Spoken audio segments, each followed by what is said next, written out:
Apakah Tuhan mengharapkan orang Kristen untuk ikut memilih dalam pemilu atau pilkada? Saya berpendapat bahwa mencoblos dan memilih pemimpin yang meninggikan prinsip-prinsip Kristiani menjadi tugas dan tanggung jawab bagi setiap orang Kristen.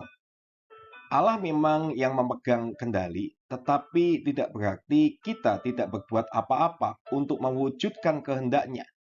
Kita diperintahkan untuk berdoa bagi para pemimpin kita.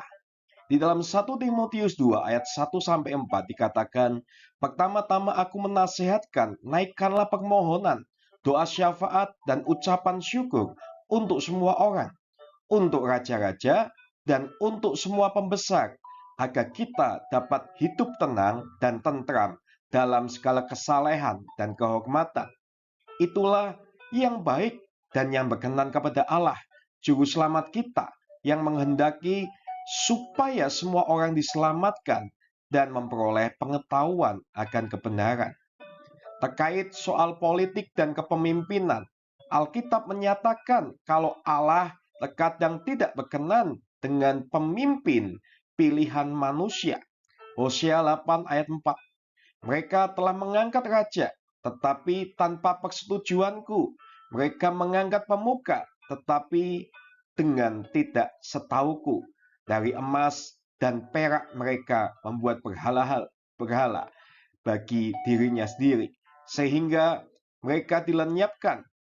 Nah, bukti dari cengkraman dosa di dunia ini bisa ditemukan di mana-mana. Banyak penderitaan di muka bumi ini disebabkan oleh kepemimpinan yang tidak mengakui otoritas Tuhan.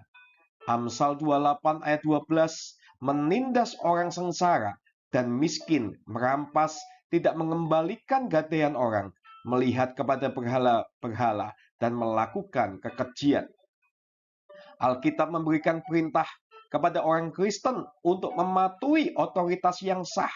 Roma 13 ayat 1-7. Tiap-tiap orang harus takluk kepada pemerintah yang di atasnya, sebab tidak ada pemerintah yang tidak berasal dari Allah, dan pemerintah-pemerintah yang ada ditetapkan oleh Allah. Sebab itu, barang siapa melawan pemerintah, ia melawan ketetapan Allah, dan siapa yang melakukannya akan mendatangkan hukuman atas dirinya. Sebab jika seseorang berbuat baik, ia tidak usah takut kepada pemerintah. Hanya jika ia berbuat jahat. Maukah kamu hidup tanpa takut terhadap pemerintah? Berbuatlah apa yang baik, dan kamu akan memperoleh pujian daripadanya. Karena pemerintah adalah hamba Allah untuk kebaikanmu. Tetapi jika engkau berbuat jahat, takutlah akan dia. Karena tidak percuma pemerintah menyandang pedang. Pemerintah adalah hamba Allah untuk membalaskan muka Allah atas mereka yang berbuat jahat. Sebab itu perlu kita menaklukkan diri, bukan saja oleh karena kemukaan Allah, tetapi juga oleh karena suara hati kita. Itulah juga sebabnya, maka kamu membayar pajak, karena mereka yang mengurus hal itu adalah pelayan-pelayan Allah. Bayarlah kepada semua orang apa yang harus kamu bayar. Pajak kepada orang yang berhak menerima pajak, cukai kepada orang yang berhak menerima cukai, rasa takut kepada orang yang berhak menerima rasa takut, dan hormat kepada orang yang berhak menerima hormat. Nah, kecuali otoritas tersebut bertentangan dengan perintah Allah, maka kita perlu tahu dan kita perlu memegang di dalam ayat Kisah Para Rasul 5 ayat 29. Tetapi Petrus dan Rasul itu menjawab, katanya, kita harus lebih taat kepada Allah daripada kepada manusia. Nah, kalau kita tahu pemerintahan itu salah, kita harus lebih taat kepada Allah. Sebagai orang percaya yang telah lahir baru, kita harus berusaha untuk memilih pemimpin yang mau menyerahkan diri mereka dipimpin oleh Allah Sang Pencipta. 1 Samuel 12 ayat 13-25. Maka sebab itu, lihat, itu raja yang telah kamu pilih, yang kamu minta. Sesungguhnya Tuhan telah mengangkat raja atasmu. Asal saja kamu takut akan Tuhan, beribadah kepadanya, mendengarkan firman-Nya, dan tidak menentang titah Tuhan. dan baik kamu maupun raja yang memerintah kamu itu mengikuti Tuhan Allahmu. Tetapi jika kamu tidak mendengarkan firman Tuhan dan kamu menentang titah Tuhan, maka tangan Tuhan akan melawan kamu dan melawan rajamu. Sekarang tinggallah berdiri dan lihatlah perkara yang besar yang akan dilakukan Tuhan di depan matamu ini. Bukankah sekarang musim menuai gandum? Aku akan berseru kepada Tuhan supaya Ia memberikan guruh dan hujan. Lihatlah dan sadarlah bahwa besar kejahatan yang telah kamu lakukan di mana Tuhan dengan meminta raja bagimu. Kandidat yang menentang perintah Alkitab terkait soal kehidupan, keluarga, perkawinan, atau iman tidak boleh kita dukung. Amsal 14 ayat 34, kebenaran meninggikan derajat bangsa, tetapi dosa adalah noda bangsa. Setelah berdoa dan mempelajari firman Allah untuk memahami realitas dari pilihan yang terdaftar di surat suara, orang Kristen seharusnya ikut memilih. Orang Kristen di banyak negara begitu tertindas dan teraniaya. Mereka menderita di bawah pemerintahan yang tidak mampu mereka ubah. Pemerintah membenci iman, percaya mereka, dan berusaha membungkam suara mereka. Orang-orang percaya ini memberitakan Injil Yesus Kristus dengan mempertaruhkan hidup mereka.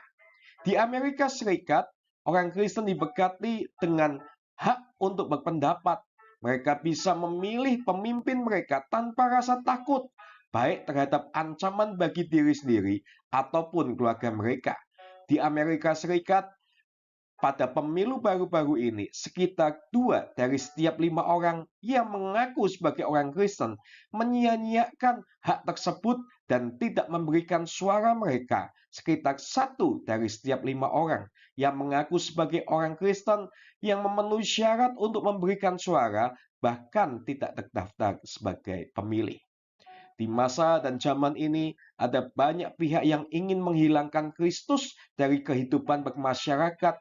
Memberikan suara dan memilih merupakan kesempatan bagi kita untuk mempertahankan, melindungi, atau mendukung pemerintahan yang saleh. Melewatkan kesempatan tersebut berarti membiarkan orang-orang yang menolak Kristus untuk berlaku semena-mena dalam kehidupan kita. Para pemimpin yang kita pilih atau yang tidak mampu kita lengserkan memiliki pengaruh besar pada kebebasan kita. Para pemimpin bisa melindungi hak-hak orang Kristen untuk menyembah Tuhan dan mengabarkan Injil, atau malahan membatasi hak-hak tersebut. Para pemimpin dapat memimpin suatu bangsa dalam kebenaran atau malah menuju ke arah bencana moral. Sebagai orang Kristen, kita harus berjuang dan mengikuti perintah yang diberikan kepada kita untuk ikut memenuhi tugas kewarganegaraan. Lalu kita mengetahui di dalam Matius 22 ayat 21. Lalu kata Yesus kepada mereka, berikanlah kepada kaisar apa yang wajib kamu berikan kepada kaisar, dan kepada Allah apa yang wajib kamu berikan kepada Allah. Kalau saat ini bangsa kita membutuhkan yang namanya suara, kita akan berikan suara kita kepada bangsa kita. Terima kasih, Tuhan Yesus memberkati.